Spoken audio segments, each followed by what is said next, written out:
ایران کی جانب سے متحدہ عرب امارات کے خلیفہ اکنامک زون پر میزائل اور ڈرون حملے، وزارت دفاع کا میزائل گرانے کا دعویٰ، میزائل کا ملبہ گرنے سے 5 بھارتی شہری زخمی ہو گئے ہیں۔ ابوظہبی میڈیا آفس کے مطابق حملوں کے بعد خلیفہ اکنامک زون میں 2 مقامات پر آگ لگی ہوئی ہے، جس پر قابو پانے کی کوششیں جاری ہیں۔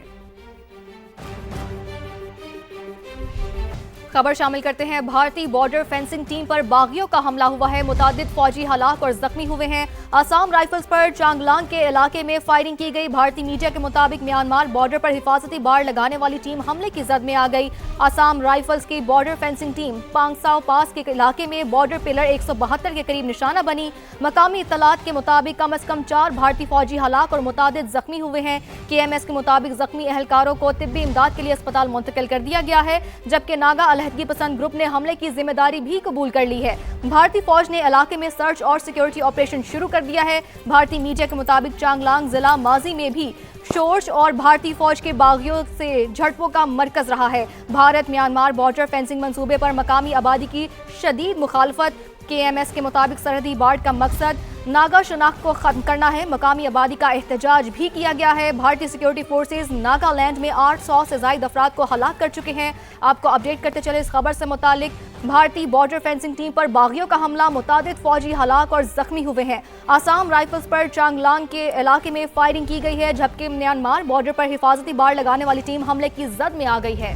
تو آپ کو اس حوالے سے اپڈیٹ کر رہے ہیں۔ مقامی اطلاعات کے مطابق کم از کم 4 بھارتی فوجی ہلاک اور متعدد زخمی ہوئے ہیں۔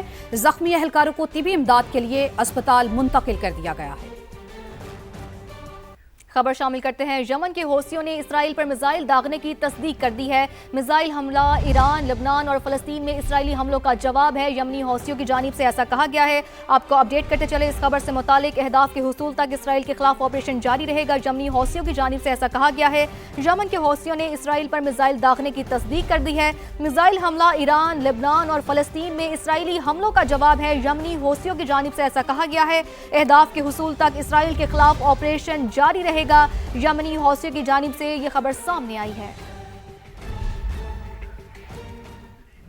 پاکستان اور خطے کے امن کے خلاف بھارت کی سازش بے نقاب، پاکستان کی عالمی اہمیت سے خائف، بھارت دنیا کے امن کا دشمن بن گیا۔ افغانستان کے ساتھ مل کر بھارت کا اسٹریٹجک ڈس انفارمیشن حملہ، ایران کے نام پر پاکستان کے خلاف منظم پروپیگنڈا آپریشن لانچ کیا گیا۔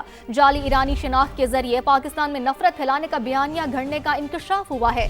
INN ایران نیوز اور ایران ٹی وی جیسے گوسٹ ایکس اکاؤنٹس کے ڈس انفارمیشن پھیلائی گئی، جبکہ پاکستان پر امریکہ کے لیے تیل ترسیل کا جھوٹا الزام لگا کر نفرت انگیز پروپیگنڈے کو بنیاد فراہم کی گئی۔ ایرانی شناخت رکھنے والے درجنوں اکاؤنٹس بھارت اور افغانستان سے آپریٹ کیے جا رہے ہیں۔ پاکستان کے خلاف مصنوعی ایرانی رد عمل افغانستان سے آپریٹ اکاؤنٹس کے ذریعے پھیلایا گیا۔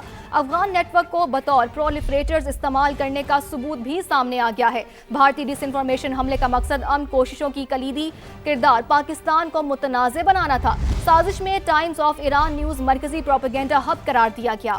پاکستان کے خلاف ڈس انفارمیشن مہم پر بات کرنے کے لیے ہمارے ساتھ ہیں بریگیڈیئر ریٹائرڈ بابر علاؤدین صاحب۔ بابر صاحب بہت شکریہ سما کے لیے وقت نکالے کا۔ بابر صاحب، پاکستان کے خلاف بھارت اور افغانستان کا گھناؤنا گٹھ جوڑ تو پہلے بھی کئی بار بے نقاب ہو چکا ہے، لیکن دشمن کی حالیہ ڈس انفارمیشن مہم کا بنیادی مقصد کیا ہے؟ آپ کیسے دیکھتے ہیں اسے؟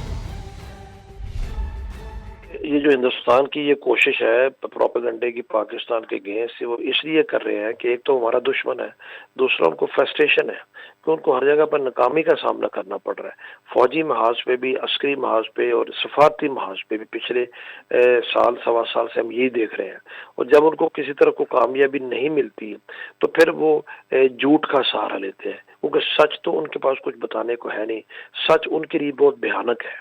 جھوٹ کا سہارا لیتے ہیں اور اس جھوٹ میں پھر جو کچھ وہ کر سکتے ہیں وہ کرتے ہیں۔ وہ بھی آج کل چونکہ افغانستان کی موجودہ حکومت ان کی کٹ پتلی ہے، ان کی پراکسی بنی ہوئی ہے، تو افغانستان کی زرزمین کو بھی یوز کر رہے ہیں، افغانستان کے تمام ریسورسز کو یوز کر رہے ہیں، اور بنیادی طور پر یہ جو مہم جس کی آپ نے بات کی ہے کہ یہ بے نقاب ہوئی، اس مہم کا تو بنیادی مقصد یہ تھا کہ پاکستان اور ایران کے درمیان غلط فہمیاں پیدا کی جائیں، کیونکہ پاکستان یہ جو جنگ اس وقت اس خطے میں جاری ہے امریکہ، ایران اور اسرائیل کی، اس کو بند کرانے میں اور صلح کے لیے کوششوں میں پاکستان فور فرنٹ پہ ہے، اور پوری دنیا پاکستان کے کردار کو سراہ رہی ہے۔